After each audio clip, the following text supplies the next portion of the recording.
questions now can be already answered because the person who's saying, I want to be religious, but something is stopping me, hopefully they heard about Jannah. Maybe it's motivation. This would be a motivation Maybe it's now. bad company. Maybe it's laziness. Maybe it's your addiction to entertainment. Turn the thing off. Erase the games off your phone, for God's sake. Get a life, really. People are so addicted to entertainment now. And then they say, I can't feel anything in prayer. Well, what a surprise. You have to get off of the screen. You just have to get off. You know, it's ironic, we're going to be on the screen, but if you're going to be on the screen, be there for something productive. You get motivated to play the Xbox and to win the game and beat everybody at it. Yep. Right? And then you turn into a couch potato at the same time. Right? It makes you less of a human. It really does. I mean, the only thing you can compare people playing video games, what other creature can sit in the same place for hours and hours and hours and not move? What animal on the earth can do that?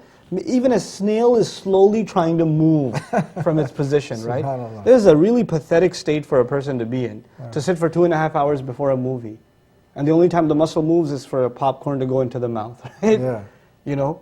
What a surprise you're not motivated. You know, this is one thing. Bad company is another. A company that's in itself addicted to entertainment, what's it going to do for you? You have to be around people that are intellectually stimulating, that are doing good things around you. And a big thing also is to not be alone, especially for young people. When you're alone, you are shaitan's lunch. You're done. You're going to end up doing the wrong thing, I guarantee you. You need to be around in a safe environment. If you want to be alone, go to the masjid and be alone. Go to the masjid. Go sit in the library. Don't be alone. Don't be alone, especially not in your home. You have an internet connection at home, I don't need to say more. Don't be home. Cruising for a bruising, is that saying? That's correct. Yeah. I didn't know they said that, but yes.